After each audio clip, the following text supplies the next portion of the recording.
अभिवादन स्वीकार कीजिए ब्रजेश मिश्रा का और आप देखना शुरू कर चुके हैं द डिबेट। बहनों भाइयों, दिल्ली के परिणाम ने भारत की राजनीति में कई यथार्थ और कई राजनीतिक सच प्रस्तुत होने वाले हैं। उसमें एक सबसे बड़ा सच और सबसे बड़ा एसिड टेस्ट उत्तर प्रदेश में होगा। पूरे देश का चुनाव एक तरफ और उत्तर प्रदेश का चुनाव एक तरफ। आम आदमी पार्टी की खुली वकालत दिल्ली के चुनाव में समाजवादी पार्टी ने की। कांग्रेस ने आम आदमी पार्टी के खिलाफत की। समाजवादी पार्टी ने कोई न्यूट्रल स्टेटमेंट नहीं, स्टेट ने अपने स्टैंड लिया और आम आदमी पार्टी के साथ खड़ी हो गई। क्या इसका कोई इम्पैक्ट उत्तर प्रदेश में सपा और कांग्रेस के गठबंधन पे पड़ेगा? आज हमारी चर्चा का मुख्य केंद्र बिंदु यही है। बहन भाइयों, दिल्ली में आम आदमी पार्टी की करारी शिकस्त ने इंडिया गठबंधन के आंतरिक अपने दलों के बीच भी कई सवाल खड़े कर दिए। मतभेद तो इसे नहीं कह सकते उत्तर प्रदेश के लिए, लेकिन प्रश्न जरूर खड़े हुए।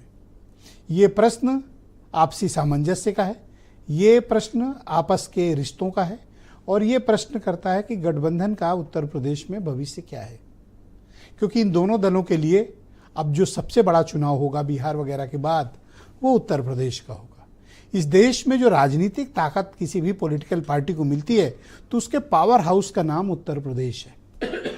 जिस पार्टी ने उत्तर प्रदेश फतेह कर ली, दिल्ली पर उसका कब्जा स्वाभाविक होता है, नैसर्गिक माना जाता है। 2027 की तस्वीर अब धीरे धीरे शुरू होगी। यूपी है, यहां चुनाव की तैयारी वक्त से पहले शुरू हो जाती है। मध्य प्रदेश, राजस्थान, छत्तीसगढ़ और उसके बाद दिल्ली, हरियाणा। भारतीय जनता पार्टी ने बैक टू बैक सफलता अर्जित करके इंडिया गठबंधन के खेमे में हड़कंप मचा दिया है और इन दलों में आपसी तालमेल बिखर सा गया है। मिसाल के तौर पर दिल्ली का चुनाव, दिल्ली के चुनाव में यूपी के जो अपोजिशन का अलायंस है, कांग्रेस और समाजवादी पार्टी, इन दोनों के स्टैंड अलग अलग थे।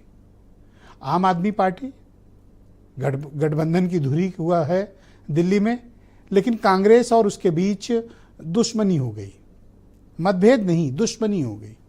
इस दुश्मनी में अरविंद केजरीवाल के पाले में खड़े दिखे अखिलेश यादव, खुले तौर पर दिखे, कोई बंद में नहीं, खुले खुले। तो क्या कांग्रेस को अखिलेश यादव का ये गठबंधन हर्ट करेगा? इसके एक दो सिम्टम्स भी हैं। मिसाल के तौर पर जो 9 असेंबली सीट्स पर बाई इलेक्शंस हुए थे, कांग्रेस को जो ऑफर हुआ नहीं हुआ है तो इंटरनल बात है, शायद लोगों तक सच पहुंचे नहीं, लेकिन मसला ये होगा कांग्रेस ने चुनाव ही नहीं लड़ा। मिल्कीपुर में उन्होंने ऊपर ऊपर से सपोर्ट दिया, गया कोई नहीं। तो क्या गठबंधन आगे कंटिन्यू रहेगा? अखिलेश यादव ने पार्लियामेंट में कहा कि भाई जातीय जनगणना के मुद्दे पर हम आपके साथ हैं, लेकिन बहुत दिनों से कोई राजनीतिक तस्वीर या ऐसी चीजें नहीं आई हैं और दिल्ली के चुनाव ने एक प्रश्न चिन्ह, ये सवाल खड़े किए हैं कि क्या विपक्ष के इस गठबंधन का आगे कोई भविष्य है या फिर ये दोनों के रास्ते अलग होंगे। क्योंकि सीटों के बंटवारे को लेकर कांग्रेस भी अब दृढ़ प्रतिज्ञ है और उसने कुछ चीजें तय कर रखी हैं। मिसाल के तौर पर हरियाणा में कांग्रेस झुकी नहीं, हार गई पर झुकी नहीं। मध्य प्रदेश कांग्रेस हार गई, झुकी नहीं। किसके सामने? सहयोगी दलों के सामने। यूपी में क्या होगा? झुकेगी या फिर डील सेटल होगी, पॉलिटिकल डील। कुछ स्टेटमेंट सुनिए, फिर आज की डिबेट को आगे बढ़ाएंगे।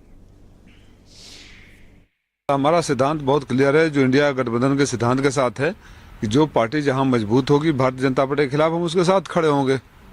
उत्तर प्रदेश का दिल्ली के चुनाव से कोई लेना देना नहीं है। हरियाणा में जब कांग्रेस लड़ी थी तो हम लोग नहीं लड़े थे, हमने सपोर्ट किया था।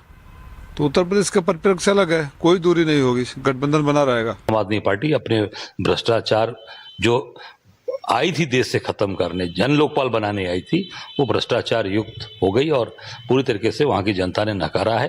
विचार करना चाहिए था समाजवादी पार्टी को कि इस पे इनको किस तरीके से हम इनका साथ दें, कैसे न दें। कांग्रेस के नुस्खे, नालायक, नाकामयाब युवराज व युवरानी कांग्रेस के लिए भी लाइबिलिटी है,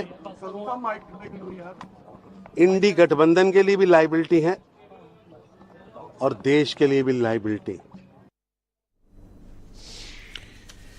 तो बहन भाइयों, आज की इस परिचर्चा को आगे बढ़ाएंगे। मेरे साथ आलोक अवस्थी हैं, उत्तर प्रदेश में भारतीय जनता पार्टी के प्रवक्ता और जाने माने राजनीतिक मामलों के एक्सपर्ट और पत्रकार विनय राय हमारे साथ डिबेट में हैं। सुनील साजन समाजवादी पार्टी के प्रवक्ता हैं। सुरेंद्र राजपूत कांग्रेस कमेटी के प्रवक्ता हैं। सुशील दुबे जाने माने पत्रकार और वीरेंद्र सिंह जी हमारे स्टेट हेड। आलोक जी, स्वागत आपका। और डिबेट की शुरुआत मैं आपसे करना चाहता हूँ। दिल्ली जीत के बाद आपकी